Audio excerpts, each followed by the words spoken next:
How's it going, everyone? Today we're going to be talking about our idea of revend. My name's Alex. My name's Tess.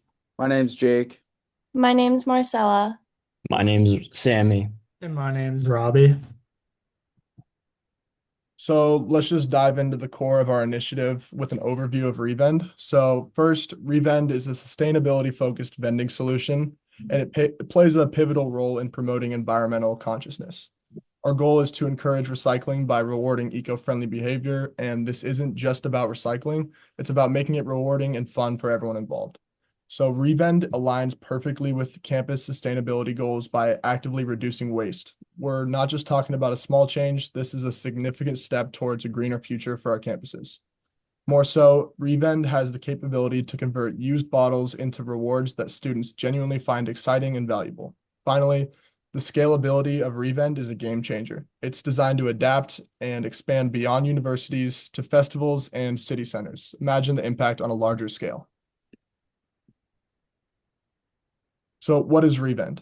It's simple yet innovative. We're utilizing aluminum reusable bottles, which students can return for rewards. This not only encourages recycling, but makes it more fun and rewarding for them. So how it works is students return their bottles, and in return, they receive rewards. These bottles are then washed, refilled, and reused. It's a continuous cycle: return, refill, repeat. Now let's take a closer look at what we learned from the Tufts students regarding their preferences and the limitations of our study. First, hygiene was by far the most important factor. Students want clear, visible confirmation that the bottles are sanitized properly. This is a key trust element, so one feature we are considering is a visible sanitizing process inside the Revend machine.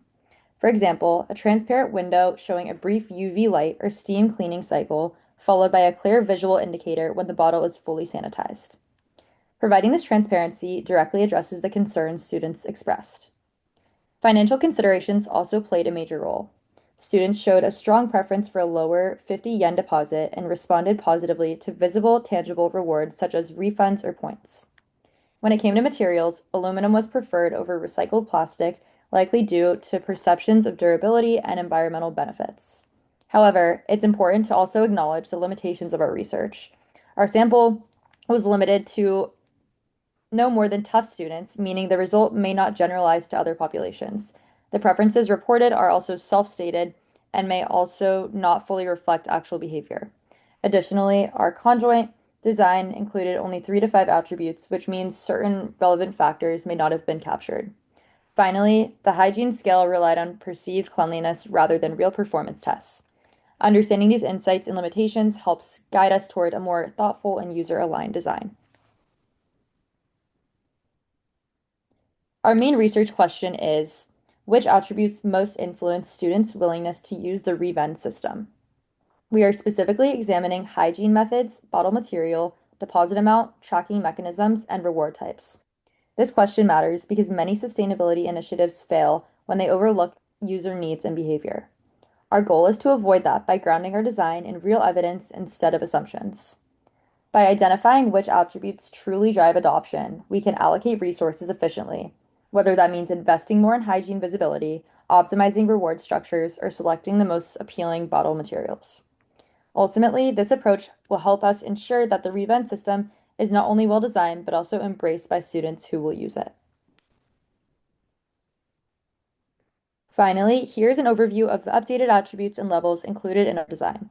We have tested 2 bottle materials, aluminum and recycled plastic. Based on earlier feedback, aluminum appears more appealing to students and may support higher adoption. The deposit amount includes 2 options, 50 yen and 100 yen. The lower deposit is expected to encourage more participation, especially within a student population. For the reward type, the options are discounts, points, and donations. Each provides a different form of value, and our analysis will help determine which resonates most strongly. Tracking is presented at either a basic level or at an advanced level, which may appeal to students who value transparency and accountability. Lastly, the hygiene method includes basic, visible, and certified options. Since students expressed a desire for proof of sanitation, the visible and certified levels may be especially influential. Together, these attributes will give us a clearer understanding of how students make trade-offs and which combination will lead to an optimal Revend system design.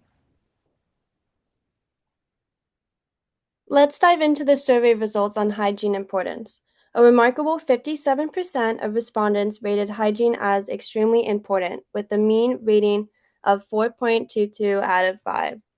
This tells us that hygiene is not just a concern, it's a top factor influencing the psychological cost of adopting the Revend system. What does this mean for our design? Well, any approach that doesn't incorporate visible cleaning processes will likely encounter significant trust issues. Let's talk about the preferred hygiene method. Students are particularly focused on visible proof of cleanliness. This means that any hygiene method we utilize must be transparent and observable. Visibility helps build trust and ensures that the users feel confident about the product's cleanliness. Additionally, certification plays a crucial role here. Certified sanitation means the bottle goes through a UVC sterilization chamber that kills 99% of germs. The system is tested and approved by a third-party hygiene authority, and the machine will show a certified clean check mark so students know it's safe to use.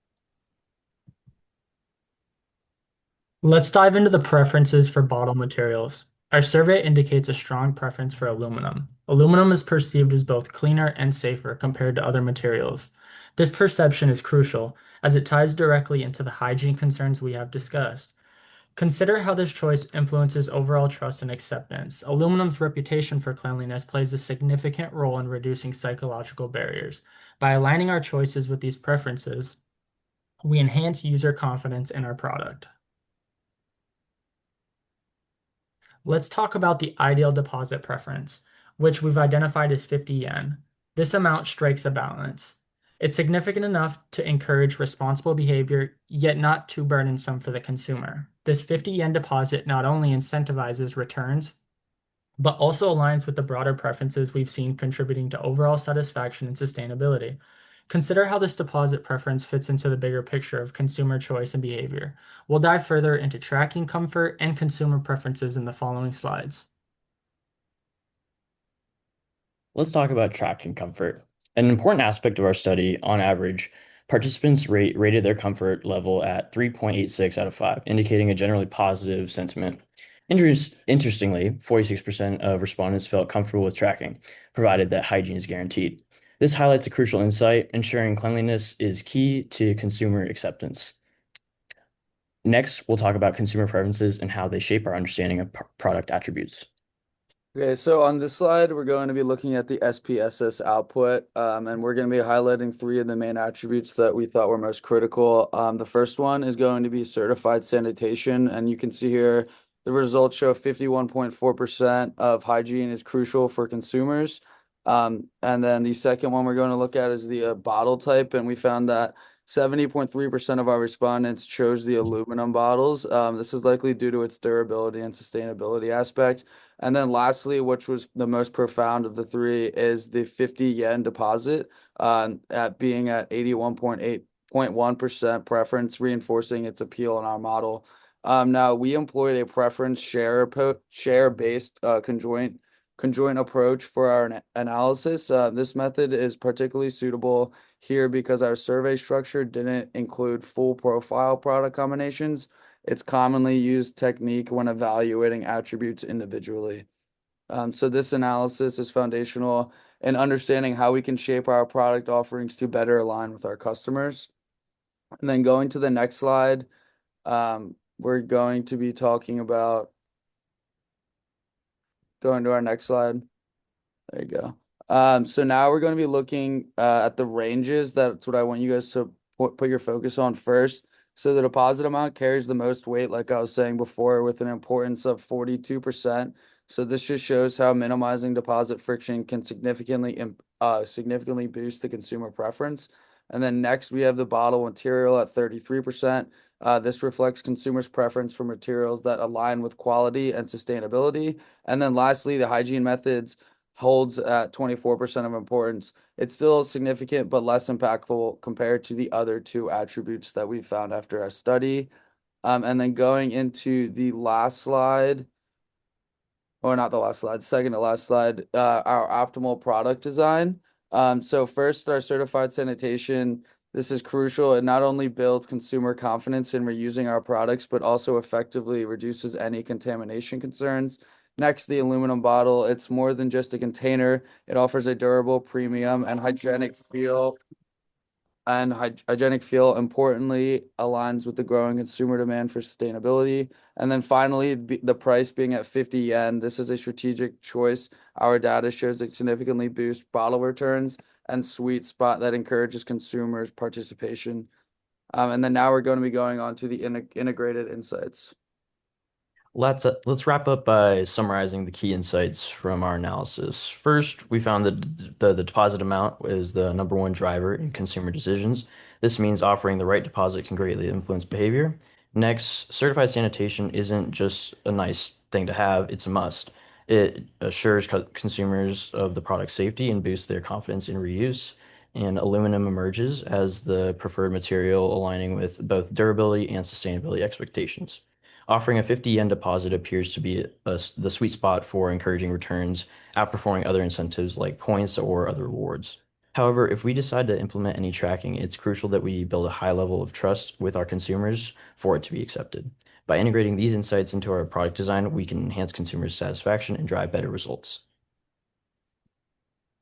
Thank you.